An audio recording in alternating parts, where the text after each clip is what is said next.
everyone. Today we have with us Mr. Ashok Sathe. He is Vice President, Capgemini Financial Services, based at Chicago. We are lucky to hear him today.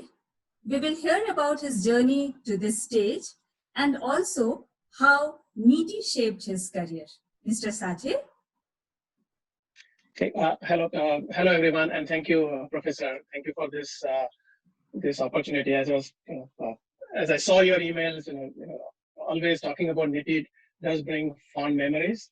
It was pleasant experience both from a personal perspective and from a professional growth perspective also.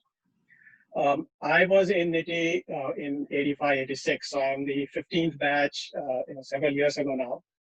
And right after NITIE, I joined Tata Unisys, which was in those days, the early days of software industry. And I was there for about six years. And then I joined a company called Canway, which was a kind of a startup company, a small company, which was eventually acquired by Capgemini. And I've been part of Capgemini's financial services group as part of the banking and capital market practice for the last 20 years. And, of course, it's been working at Capgemini has been a great experience. But as you know, I work in the banking industry, mostly on the IT technology or the software part of the banking industry. The basics that I learned while I was at NITIE, and actually NITIE was the first place where I developed interest in software. Some of the courses that I did in NITIE helped shape my own thinking as to saying, this is something I really like.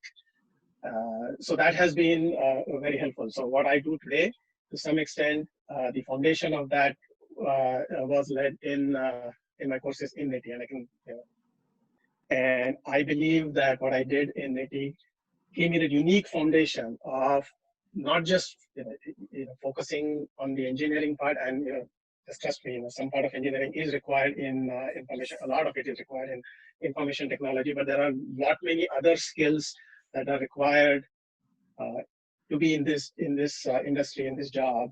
And the nucleus of that was kind of given in NITIE. I have this question in my mind. Operations and supply chain is what NITIE is known for.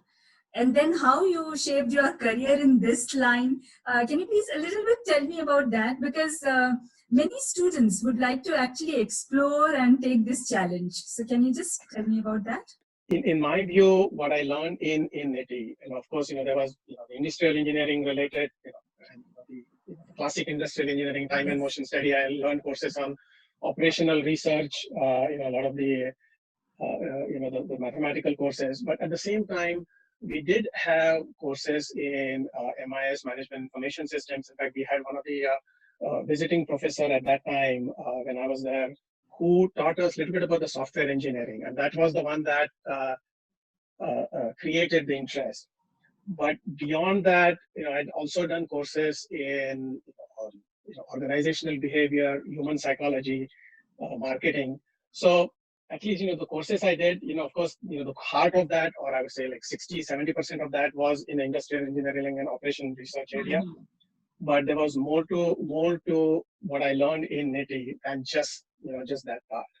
And to be honest, in my view, apart from, I talked about the software part, but some of the other courses that I learned, or some of, there's the organizational behavior, or things about the marketing, or things about the business system, that is something has really been helping me a lot in the early days. Of course, now it's been many years, but that has been really helping me.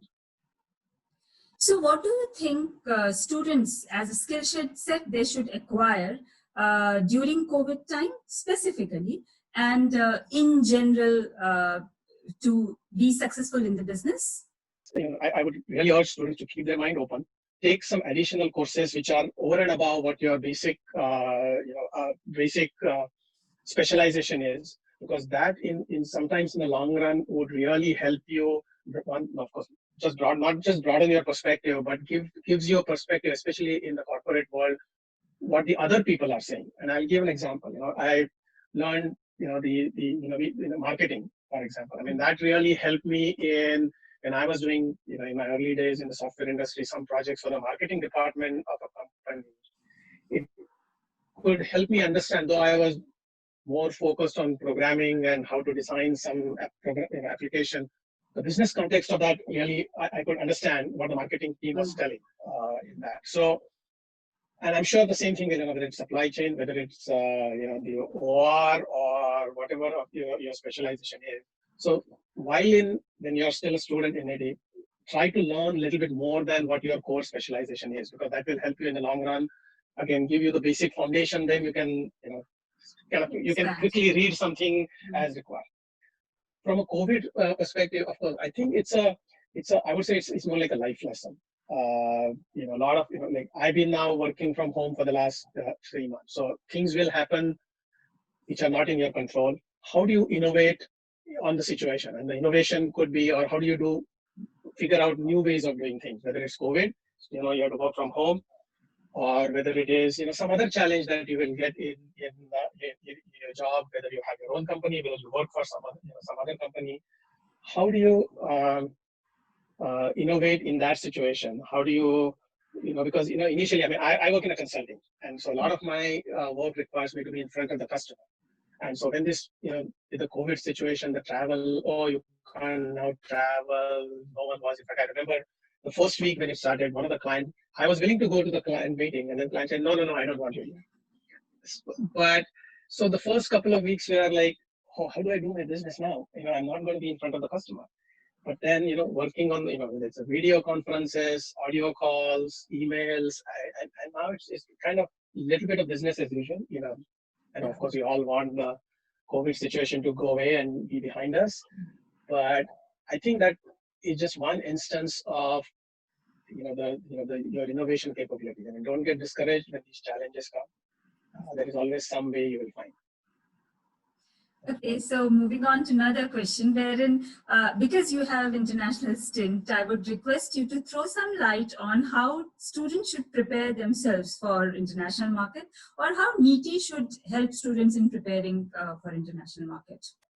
There are, but in the job that we do, whether it's in software, whether it's in engineering, while studying in NITIE in India, we hear about one way of doing things, in the Indian context, but try to see different perspective. So yeah, okay, so the supply chain works a particular way, let's say in the Indian industry, but what is it different that happens maybe in China? What is it different that happens in, say, Germany?